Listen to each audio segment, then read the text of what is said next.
Alors, le 10 septembre, est-ce que c'est un fake? Est-ce que c'est organisé par le gouvernement? Ou est-ce que c'est un véritable mouvement de fond qui va aboutir? Eh bien, tous ceux qui pensaient que le 10 septembre, il ne se passerait rien, il y a de cela quelques jours, ou quelques heures encore, ou quelques semaines, en sont véritablement pour leurs frais. En les écoutant, vous pouvez du reste vous dire de quel bord ils sont. Super moyen d'avoir une idée personnelle sur la question. Car il s'agit même plus aujourd'hui de savoir s'il va se passer quelque chose le 10 septembre ou pas, car évidemment il va y avoir un mouvement le jour J monstrueux, je dis bien monstrueux, mais la double question c'est de savoir combien de temps ça va durer et jusqu'où va aller le mouvement. Ça c'est la vraie question. Dès le départ, on l'a bien vu, le mouvement a pris une ampleur considérable, une ampleur sur les réseaux que seuls les aveugles ne pouvaient pas voir. Un mouvement profond, bottom-up, venu de l'intérieur. Et non pas un mouvement fake, top-down, venu de l'extérieur. Je le percevais partout et le voyais partout en prenant le pouls sur le terrain. Je l'ai dit et le redit au cours de mes vidéos. Aujourd'hui, même les cheminots, les agriculteurs se joignent au mouvement. Alors, deuxième question, et c'est la vraie question, jusqu'où va aller le mouvement? À cela, 4 scénarios possibles. 1, la présidence, qui voit le coup venir, a déjà bien sûr pris les devants. Et quoi de mieux qu'un syndicat pour torpiller et contrôler le mouvement? C'est ce qu'on appelle l'opposition contrôlée. Le gouvernement et la présidence vont instrumentaliser les syndicats, vous allez le voir, les envoyer au front pour faire torpiller le mouvement de l'intérieur. Les syndicats qui ont touché en 2023 plus de 147 millions d'euros, je dis bien 147 millions d'euros au titre du dialogue social et paritaire. Vous pensez bien qu'ils vont continuer à jouer le jeu du gouvernement, eux qui sont désertés par leurs militants et qui ont des caisses vides. 2, la deuxième solution, c'est que le mouvement échappe aux syndicats. Il devient donc radical, même si pacifique à la base. Là, on peut s'attendre à tout, à un déchaînement de la population qui exprimera tout son ras-le-bol. Parti comme un confinement, ce sera finalement un confinement à l'envers, c'est-à-dire voulu par les Français cette fois-ci, contre le pouvoir en place. La troisième solution, c'est la violence. Il ne s'agit pas de souscrire à la violence. Ne combattre ce régime mafieux par la force, par des opérations coup de poing, c'est pas la solution. Car ils seront toujours, in fine, plus forts que nous. Mais c'est bien d'utiliser la force des mots, des convictions, développer la prise de conscience collective.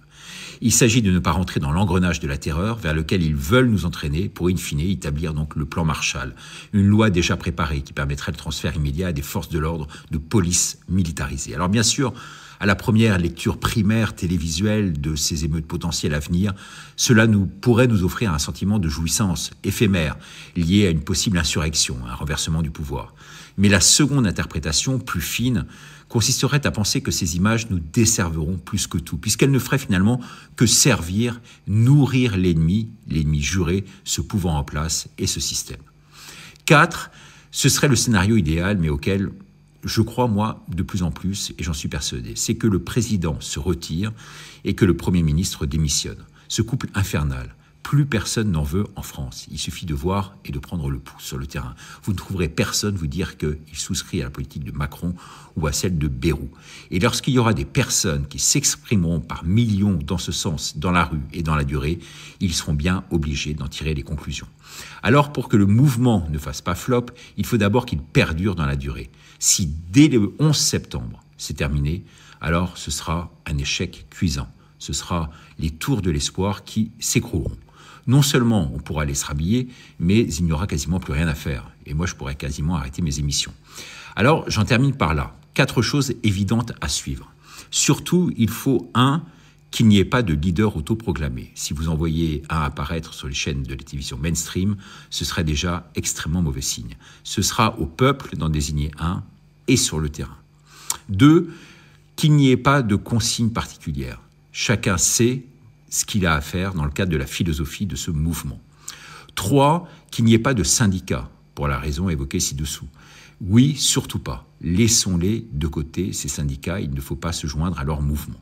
4, qu'il n'y ait pas de violence contre la police.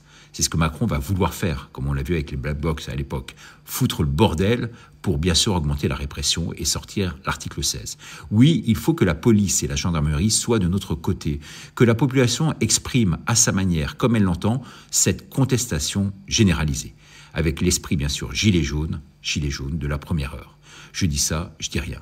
C'est pas ma vérité, c'est simplement et modestement ce que je pense à date de cette réunion du 10 septembre. Je peux me tromper, mais généralement, et vous le voyez, je vois les choses quand même assez clairement et à l'avance. C'est pour ça que vous me suivez autant. Merci de votre fidélité et de votre partage.